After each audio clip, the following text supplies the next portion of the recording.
예, 성경을 읽다 보면 여러 인물들이 나오죠. 그 중에서 믿음으로 승리한 신앙의 인물들을 가만히 보면은 공통점이 있습니다. 비슷한 점이 있죠. 그게 뭐냐면 하나같이 고난을 겪었다라고 하는 거죠. 힘들게 살았고 또 그것도 약간 힘든 정도가 아니라 아주 엄청난 고난을 당했습니다. 이게 또 다른 비슷한 점이 있는데 그것은 그들이 그런 혹독한 고난을 맞아서 망가지고 넘어지고 무너지고 뒤로 물러간 것이 아니라 오히려 그런 고난을 통해서 더 놀라운 믿음의 사람으로 세워졌다라고 하는 것이죠. 대개 사람은 어려움을 당하게 되면 그것을 뭐라고 표현하냐면 내 속이 썩는다 이렇게 표현을 합니다. 속이 썩는 것을 경험을 하죠. 그런데 믿음의 사람들은 오히려 고난을 통해서 정금같이 단련이 됩니다. 우리가 살펴보고 있는 다윗도 그런 사람들 중에 하나죠. 놀랍게도 고난을 통해서 넘어지거나 무너지거나 망가지거나 상하지 않고 오히려 더 빛나는 사람이 되었다라고 하는 것입니다. 다윗의 시편들을 보면 얼마나 아름다운지를 몰라요. 그냥 쉽게 나온 시들이 아닙니다. 아주 극심한 고통, 환난 속에서 나온 그의 믿음의 고백들이다라고 하는 것이죠. 자, 오늘 본문에 나오는 이야기는 다윗이 어떻게 그렇게 불안한 고통의 나날 속에서도 이렇게 아름다운 하나님의 사람으로 나올 수 있었는지를 우리들에게 보여주고 있습니다. 자, 오늘 본문 1절을 다시 읽어보겠습니다. 시작. 사울이 블레셋 사람을 쫓다가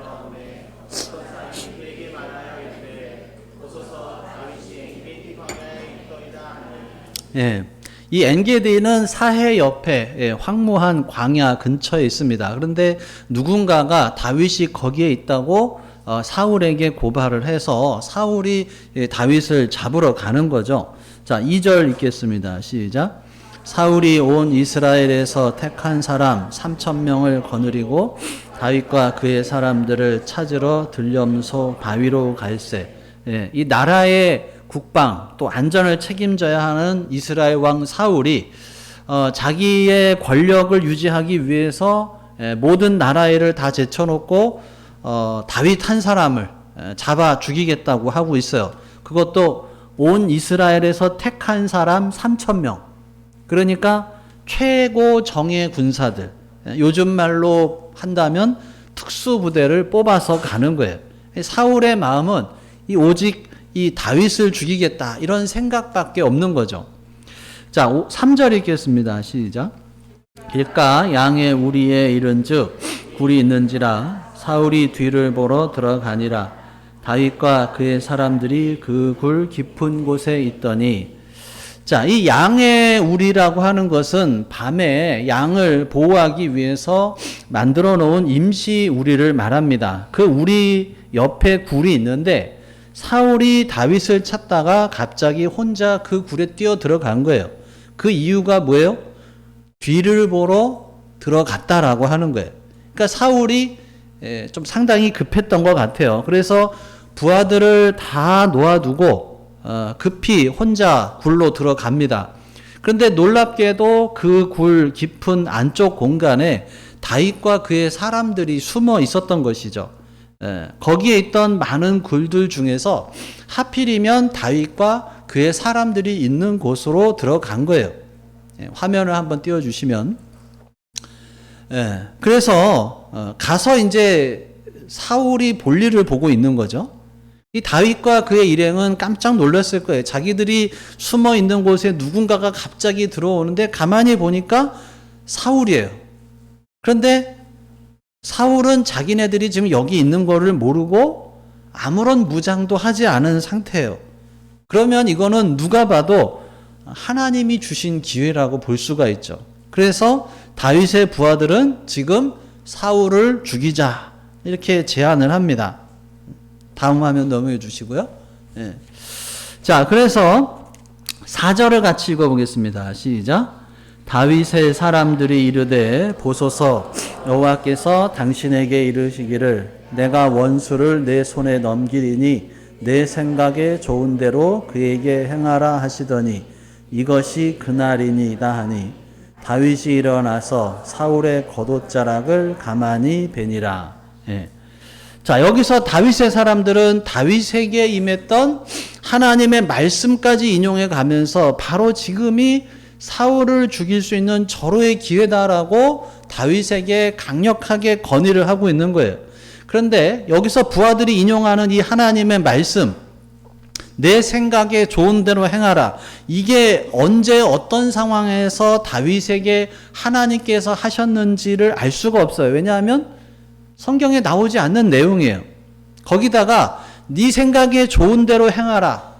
이거는 하나님이 말씀하셨다라고 이야기하고 있는데 여러분 자기 생각에 옳은 대로 자기 소견에 옳은 대로 하던 것이 어느 시대의 특징이에요?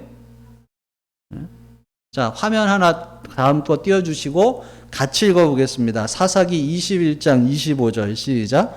그때 이스라엘이 왕이 없으므로 사람이 각기 자기 소견에 옳은 대로 행하였더라. 이 극심한 혼란으로 어려웠던 사사시대의 특징이에요. 사람마다 자기 마음대로 하니까, 자기 생각에 옳은 대로 하니까 얼마나 극심한 혼란이 있었겠어요. 그게 사사시대의 특징이에요. 결코 하나님의 사람에게 어울리는 말이 아니죠. 그러니까 여기 4절을 조금 풀어서 이야기하면 부하들이 이런 식으로 말을 하는 거예요. 그 많은 굴들 중에 왜 사울이 하필이면 이곳에 와서 저렇게 무방비 상태로 있겠어요? 이거는 원수를 갚으라고 하나님께서 주신 기회니까 빨리 죽이라는 거예요. 자, 이 말을 들으면서 다윗은 어땠을까요? 다윗도 분명히 마음이 흔들렸을 거예요. 자기가 생각해봐도 이건 정말 좋은 기회예요. 그런데 다윗은 사울을 죽이는 대신에 뭘 해요? 슬그머니 다가가서 사울의 겉옷자락을 몰래 잘라옵니다. 다음 화면 보시면, 자, 다윗은 사울을 얼마든지 죽일 수 있었는데 칼로 사울의 겉옷자락을 가만히 베요. 감정적으로는 그냥 죽일까? 죽이고서 내 고생을 여기서 끝낼까? 이런 고민이 얼마나 되겠어요. 누가 봐도 이거는 하나님이 주신 기회라고 생각할 수 있는 그 순간에도 다윗은 확인하고 또 확인해요. 이것이 정말 하나님의 뜻일까? 그래서 일단 겉옷 자락을 베는 거예요.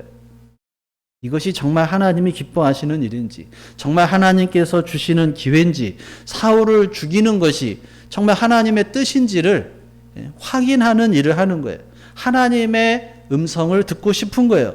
속으로 기도하는 거예요. 하나님, 정말 이것이 하나님이 주신 기회예요? 아니면 다른 거예요? 그런데 그 순간에 다윗의 마음에 찔림이 왔다라고 하는 거예요. 5절 같이 읽어볼까요? 시작. 그리한 후에 사울이 옷자락을 뱀으로 말미암아 다윗의 마음이 찔려. 자, 그래서 어떻게 해요? 6절 시작. 자기 사람들에게 이르되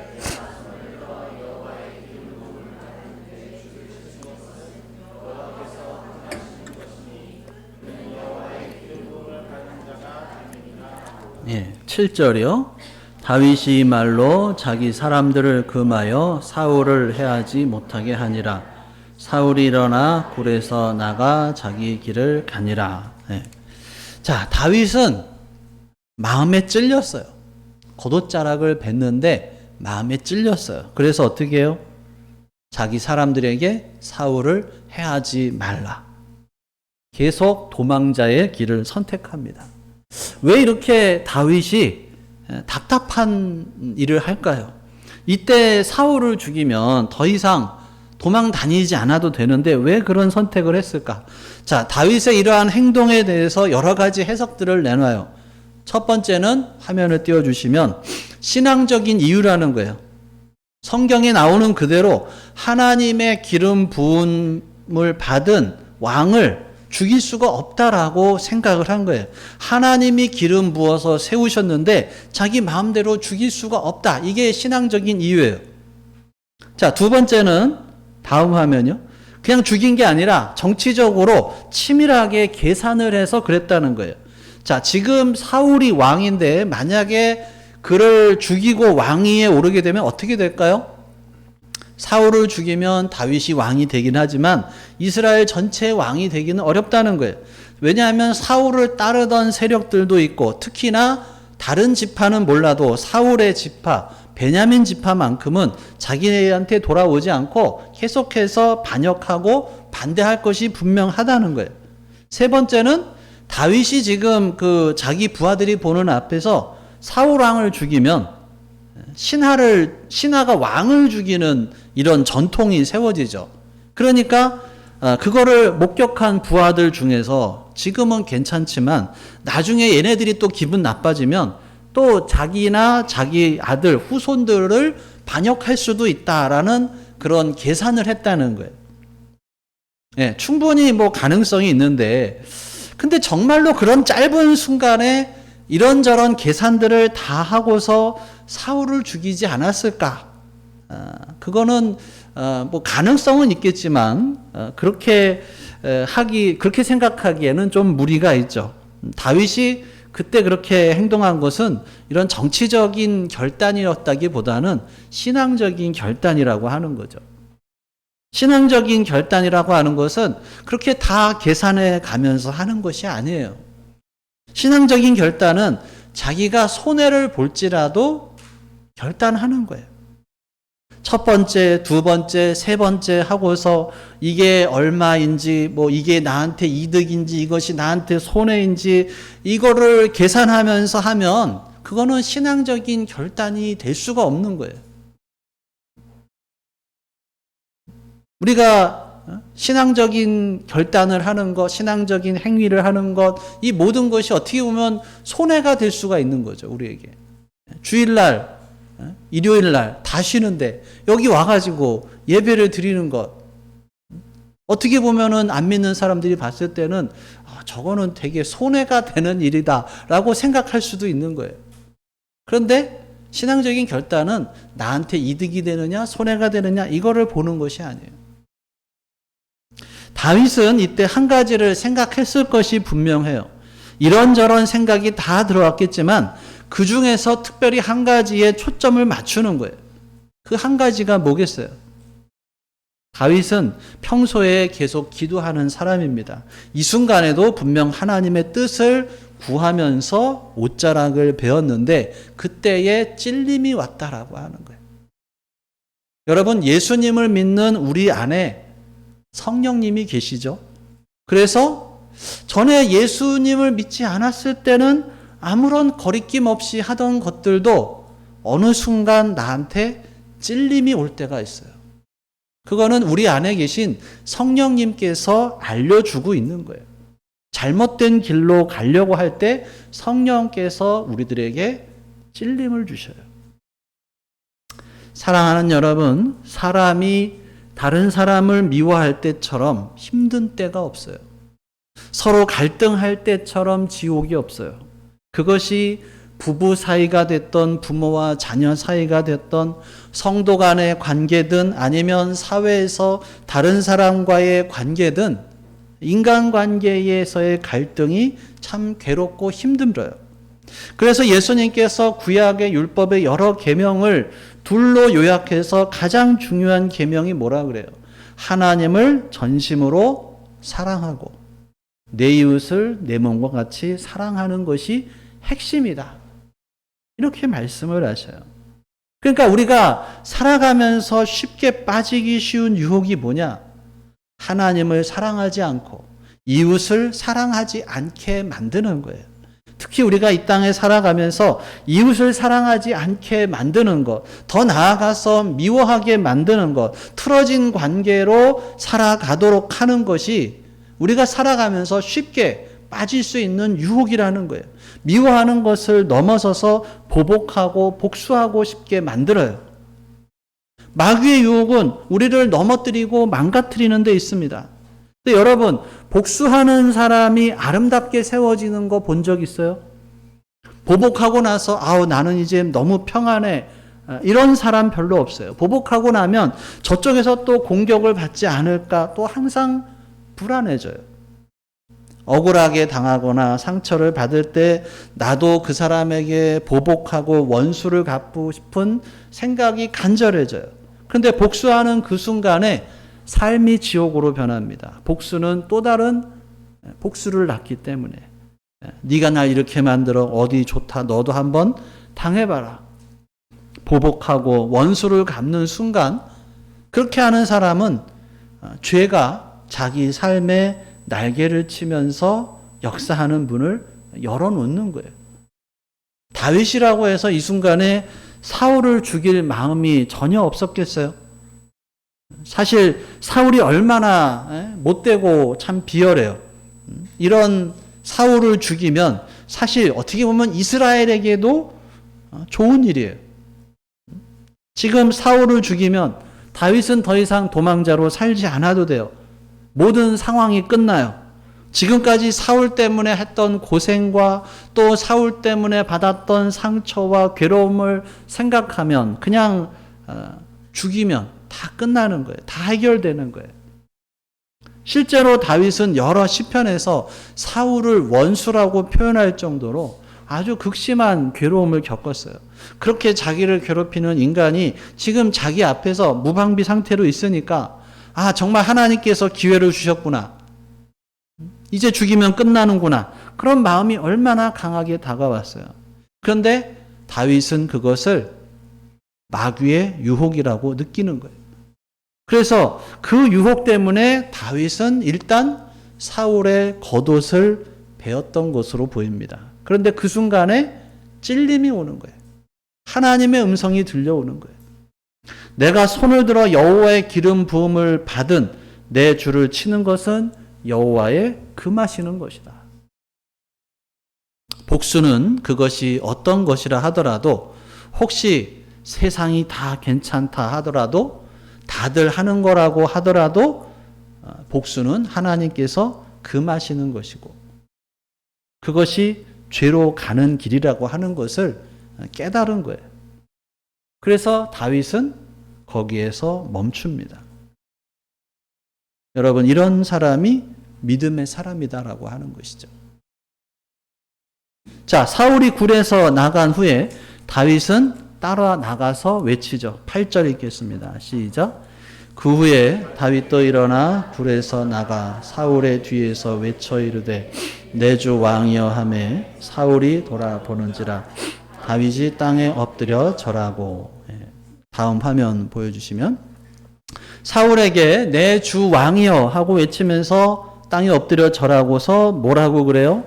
자, 9절, 10절, 11절 읽겠습니다. 시작. 다윗이 사울에게 이르되 보소서 다윗이 왕을 해하려 한다는 사람들의 말을 왕은 어찌하여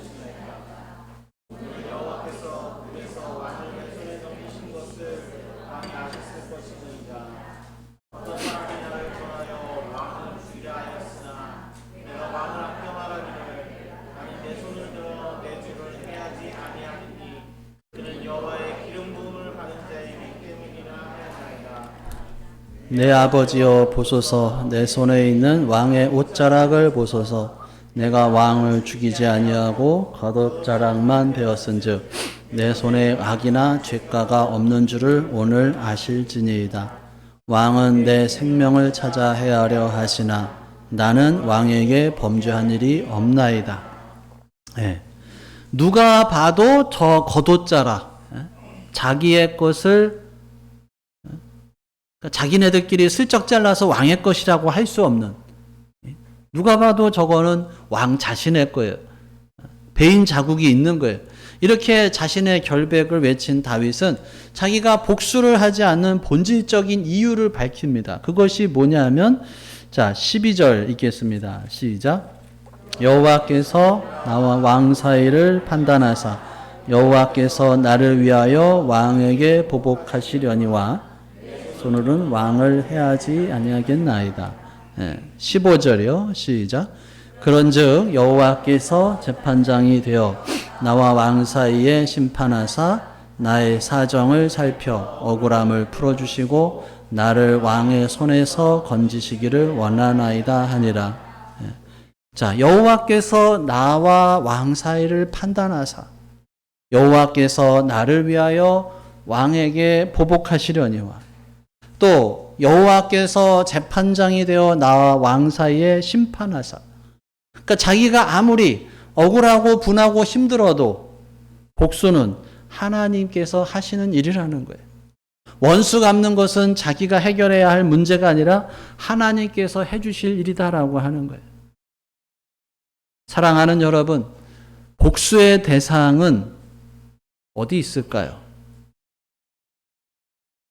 멀리 있는 테러리스트 또는 악한 독재자가 우리의 복수의 대상이 되는 경우는 거의 없습니다. 여러분, 김정은이 싫어서 복수하고 싶은 마음이 생기십니까? 애국심이 강하신 분들은 그럴 수도 있겠지만 그런 경우 별로 없어요. 우리 복수의 대상은 대부분 가장 가까운 곳에 있는 사람들이에요. 내 배우자가 될 수도 있고 부모가 될 수도 있고 시부모가 될 수도 있고 자녀가 될 수도 있고 다른 가족이 될 수도 있고 교회 성도가 될 수도 있어요. 목장 식구가 될 수도 있습니다. 나에게 상처를 준 사람, 나에게 아픔을 준 사람, 그 사람은 용서하지 못하고 어떤 식으로든 되갚아 주려고 하고 말로 쏘아주려고 합니다. 근데 나는 복수를 안 하는데 이렇게 생각할지 몰라도 우리는 소극적인 복수, 소심한 복수를 또 하면서 살아가요. 어떻게? 뭔가를 안 하면서 복수하기도 해요.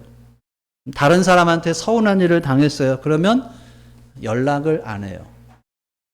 예를 들어서 목장에서 마음에 들지 않는 사람이 있어요. 목장에 나가질 않아요.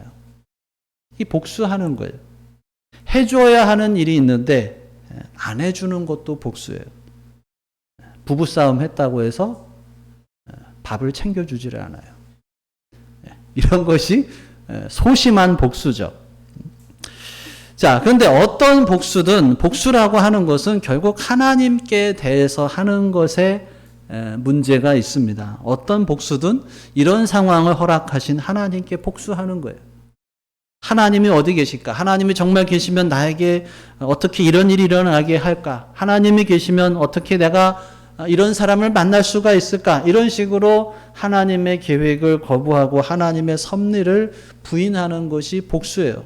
그런데 그렇게 하나님께 복수를 하게 되면 신앙에서 떠나는 것으로 끝나는 게 아니라 더 나아가서 마귀의 지배를 받는 삶이 되어버리는 거예요. 예수님께서 왜 그토록 이웃을 사랑하라, 더 나아가서 원수를 사랑하라고 하셨겠어요? 그게 내가 살 길이기 때문에 그런 거예요. 복수를 꿈꾸지 않고 나아갈 때 진정한 용서의 길이 열리고 심지어 원수를 사랑하는 것도 열리게 되는 것입니다. 다음 화면 같이 보시고 읽어보겠습니다. 로마서 12장 17절 18절 시작. 아무에게도 악을 악으로 갚지 말고 모든 사람 앞에서 선한 일을 도모하라. 할 수 있거든 너희로서는 모든 사람과 더불어 화목하라. 이번 주 하가다 말씀이에요. 복수를 꿈꾸지 않는 삶, 바로 도망자로 쫓기는 삶을 살면서도 망가지지 않고 오히려 성숙해지고 아름다워진 다윗의 이야기. 사실 우리가 복수하지 말라 하는 말에 대해서 내가 누구한테 복수하겠냐 생각할지 모르지만 나를 힘들어하는 사람에게 가서 갚아주는 것만이 복수가 아니라 우리는 소심한 복수를 할 수도 있다라고 하는 것입니다. 근데 그것도 포기해야 그래야 내가 사는 거예요. 복수를 하는 순간 삶은 지옥으로 변합니다. 하지만 이 복수의 유혹을 거부하고 돌이키고 용서의 길로 나아가는 순간에 우리들의 삶 가운데 하나님이 다스리는 하나님의 나라가 이루어지게 되는 것입니다. 사랑하는 여러분, 우리 모두의 삶이 바로 그렇게 아름다운 삶이 될 수 있기를 주님의 이름으로 축원합니다. 기도하겠습니다. 오늘 주신 말씀 생각하며 함께 기도합니다. 나에게 주신 말씀 무엇인지, 또 내가 붙잡아야 할 말씀, 마음에 새겨야 할 말씀, 또 내가 감정대로 해결하고 싶은 그러한 문제들이 있다면 어떻게 해야 할지, 우리 마음속에 계시는 성령 하나님의 음성에 귀를 기울여 보겠습니다.